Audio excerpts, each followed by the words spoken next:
আমরা এখন দেখব দ্রুততম কীভাবে গুণন করা যায়। যেমন আমরা যদি ধরি 14 আর হচ্ছে 12, তো এটাকে যদি গুণন করি আমরা যেভাবে করব 4 দুগুণে 8 লিখব, 4 এক 2 এককে 2 লিখব, এইভাবে দিব। এটা দিয়ে সবাই গুণন করব 4 1। তো আমরা যোগ করে তারপরে নামাবো, এটা হচ্ছে 6 1। তো এটাতে সময় লেগে যায়, কিন্তু দ্রুততম করতে হলে আমরা যেটা করব 14 আর 12 গুণন করতে হলে আমরা জাস্ট এইটাকে, এই প্রথম দুইটাকে আমরা গুণন করে দেব। 4 দুগুণে 8, যেটা হচ্ছে এই 8টা পেয়ে গেছি আমরা। এখন করব এইটাকে ক্রস মাল্টিপ্লিকেশন করব, এটার সাথে এটা গুণন করব আর এটার সাথে এটা গুণন করব, করে যোগ করে দেব। 2 এককে 2 আর 4 এককে 4, তার মানে 6। আমরা 6 পেয়ে গেছি, এই 6। আর তারপর এই দুইটাকে গুণন করে আমরা নামিয়ে দেবো, এককে 1। খুব দ্রুত অঙ্কটা করে ফেলতে পারলাম। তো একইভাবে আরেকটা যদি দেখি, যেমন 14কে যদি 24 দিয়ে গুণন করি তাহলে কি হচ্ছে, 4 4 16 6। যেহেতু আমরা একটা ডিজিটই লিখতে পারবো, আরেকটা আমরা হাতে রেখে দেবো। তারপর আমরা এটা গুণন করব, 4 একে 4 আর 4 দুগুণে 8, 4 আর 8 হচ্ছে 12, আর 1 হচ্ছে 13, 3 হাতে হলো 1, আর 2 এককে 2 আর 1 হয়েছে 3, 336 হচ্ছে রেজাল্ট। খুব দ্রুত আমরা গুণন করে ফেলতে পারি। তো এই পদ্ধতিতে আমরা 100-র মধ্যে দুই অঙ্ক বিশিষ্ট যে কোনো সংখ্যাকে আমরা গুণন করে ফেলতে পারি খুব দ্রুত। তো এখন আরেকটা পদ্ধতি দেখি, 100-র কাছাকাছি নাম্বার নিলে আমরা কিভাবে দ্রুত গুণন করতে পারি। 100-র কাছাকাছি আমরা দুইটা সংখ্যা নেই, যেমন 96 আর হচ্ছে 94। এই দুইটাকে গুণন কেমনে করতে পারি? আগের নিয়মে আমরা গুণন করতে পারি, যেটা কিছুক্ষণ আগে দেখলাম। আরেকটা নিয়ম আছে, আমরা যেহেতু 100 থেকে আমরা বিয়োগ করে দিতে পারি। এটা 100 থেকে কত দূরে, সেটা হচ্ছে 4। 4 আর 96 হচ্ছে 100, আর এটা কত দূরে, এটা হচ্ছে 6।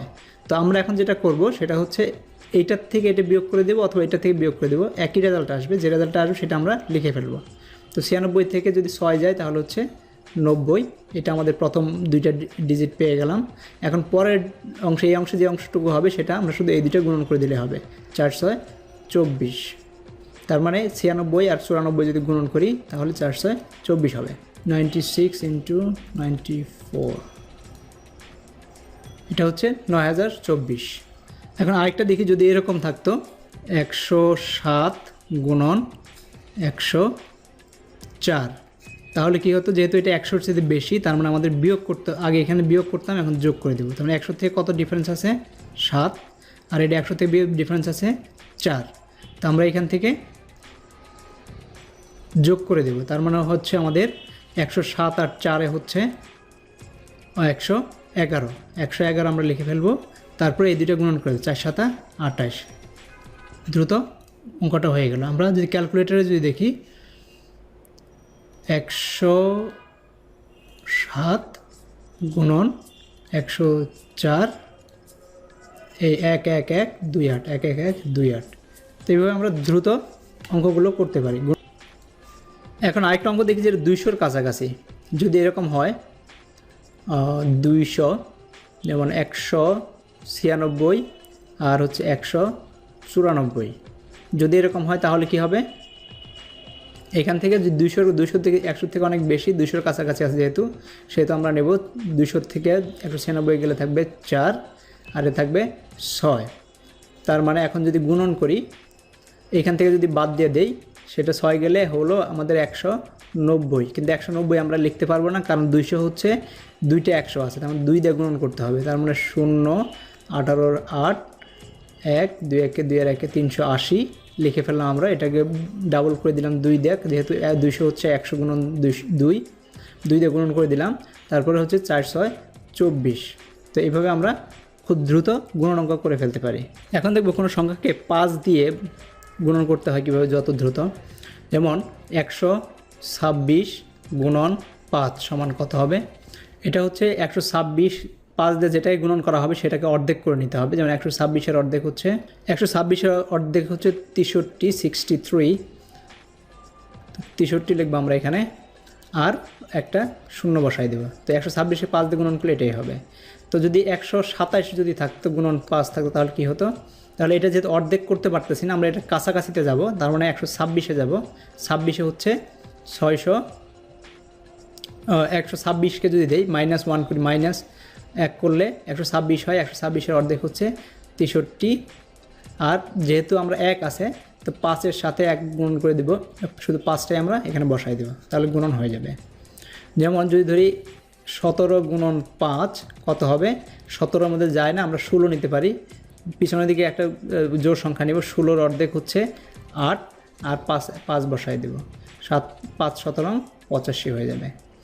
তো একইভাবে আমরা যদি কোনো সংখ্যাকে 25 দ্বারা গুণন করতে চাই, যেমন 126 গুণন 25, তাহলে যেটা করতে হবে এটাকে 4 দিয়ে ভাগ করতে হবে, কারণ 25 100 বেস যদি ধরি, 100কে 25 দিয়ে ভাগ করলে হয় 4, তার মানে 4 দিয়ে ভাগ করতে হবে।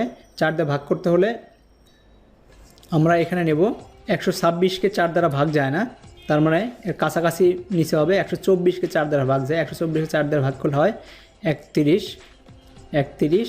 আর যেহেতু আমাদের এইখানে 2 আছে, 2 চলে গেছে, আর 25-এর জন্য আমরা 2 যেহেতু কমায় নিয়ে আসছি, দেন 25কে 2 দিয়ে গুণন করে দেব, তার মানে হচ্ছে 50। বা যদি এরকম থাকতো 124 যদি থাকতো, 24 গুণন 25 যদি হইতো, তাহলে 4 দ্বারা ভাগ করলে 31 আসতো। যেহেতু 4 দ্বারা সম্পূর্ণভাবে ভাগ গেছে, কোনো ছোটো বড় করতে হয় না, তার জন্য 2টা শূন্য বসে যেত এর পিছনে। আর যদি এরকম হতো 125 গুণন 25 যদি হতো, যেহেতু 125-এর মধ্যে যায় না, 1 কমায় নিয়ে আসতে হচ্ছে, তার মানে হচ্ছে আমাকে লিখতে হবে 31, তারপরে 1 আর 25 হচ্ছে গুণন করলে 25। তো এইভাবে আমরা দ্রুত অঙ্ক করে ফেলতে পারি। ঠিক একইভাবে এই জায়গাটাতে একটু জিনিস এইভাবে লিখতে পারি আমরা, কিন্তু যেহেতু আমাদের এটা 2টার ঘর, আমরা এই 1টাকে আমাদের এর সাথে যোগ করে দিতে হবে, তার মানে 126 50 এইভাবে আমাদের লিখতে হবে। তো এইভাবে আমরা দ্রুত গুণন করতে পারি। ঠিক একইভাবে 100 দিয়ে গুণ করলেও একই রকম হবে, যা থাকবে তার সাথে 2 শূন্য বসাই দিলে হবে। বা যদি আমরা এরকম বলি যে 250 গুণন 125, এই ক্ষেত্রে 3-এর ঘর আমরা 1000-এ যাব, তার মানে হচ্ছে 1000 বাই 125 মানে হচ্ছে 8, এই 8 দিয়ে এটাকে ভাগ করতে হবে। এটাকে যদি 8 দিয়ে ভাগ করি কত আসবে, 250-এর মধ্যে 8 দিয়ে ভাগ যায় না, 248-এর মধ্যে যায়, 248, তো 248-এর মধ্যে এটা যাবে 8 যাবে 31 বার 31, তার মানে এখানে থাকছে আমাদের ড্রপ করছি আমরা 2 দিয়ে এটাকে গুণন করে দেবে, তার মানে 250 এটা লিখে দিলে হবে। যেহেতু 250 আমরা এখানে লিখতে পারি না, এটাকে এনে আমাদের এর সাথে যোগ করে দিতে হবে, তার মানে 2 350। তো এইভাবে আমরা গুণন করে ফেলতে পারি সব, খুব দ্রুত পদ্ধতিতে গুণন করার নিয়মগুলো ফলো করলে, প্র্যাকটিস করলে মুখে মুখে অনেক অঙ্ক করে ফেলা যায়। Thank you very much.